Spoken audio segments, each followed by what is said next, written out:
You heard the phrase, you've seen the phrase, and you probably know the history of it. Don't give up the ship, but let's talk a little bit more about it. The War of 1812 has broken out, and the original captain of the USS Chesapeake was Captain Samuel Evans, and he went on a pretty mediocre cruise. Captured a few British merchant vessels, but nothing too exciting, nothing to brag about compared to Stephen Decatur on the USS United States versus the HMS Macedonian, or Isaac Hall on the USS Constitution versus the HMS Guerriere. Upon return to the United States, Captain Evans, he relinquished the command of the USS Chesapeake and asked for command of a naval yard because back when he participated in the First Barbary War, he received an injury in his left eye, and he was basically going blind, and the pain was unbearable, and so he just couldn't take command of a ship anymore. Luckily, the current Secretary of the Navy, William Jones, had a recently promoted captain on standby named James Lawrence, and he offered young Lawrence command of the USS Chesapeake. James Lawrence, who was a recent commander of the Civil War USS Hornet, he just had a victory over the HMS Peacock, and so that's why he got the promotion to captain. And when he got the promotion, he was originally promised the USS Constitution after William Bainbridge gave it up to take command of the Boston Naval Yard, but the USS Constitution had to go through repairs and had to be refitted. There was a little bit of a time gap when the USS Chesapeake came back, and it already went through being refitted and whatnot, and so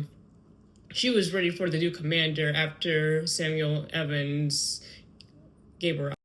Even though James Lawrence was well pleased with the promotion, he was a little reluctant to take command of the USS Chesapeake because that meant leaving his crew on the USS Hornet behind, and he trained this man. He knew how they operated. They worked well together as a team, and then he was going to a new ship, new crew, didn't know the relations on there, and so he tried protesting to the Secretary of the Navy, William Jones, but William Jones wasn't having it.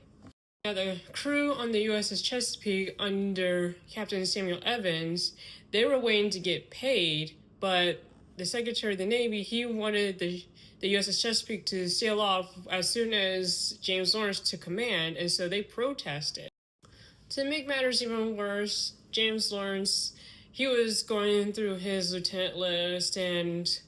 some had to leave the ship for one reason or another, like one was ill, one just couldn't get along with the other shipmates, and so he left, and having to deal with a crew that was protesting due to not being paid,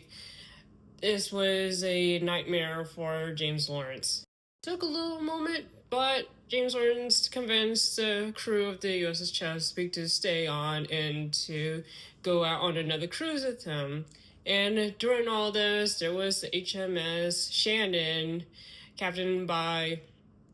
Philip Broke, and Broke decided to challenge the USS Chesapeake, go on a one-on-one duel out in the open sea. Now we get to the part where anyone who knows anything about the War of 1812 knows that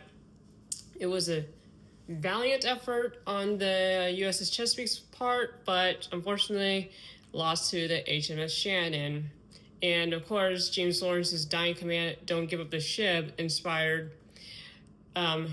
Oliver Hazard Perry's flag on the Battle of Lake Erie. There are some historians who believe that the reason why the USS Chesapeake lost to the HMS Shannon was because captain and crew, they didn't spend enough time together learning how to work together and create a relationship with one another before engaging in battle with a enemy ship. Also, this was a time when honor was a valuable trait to a person's character,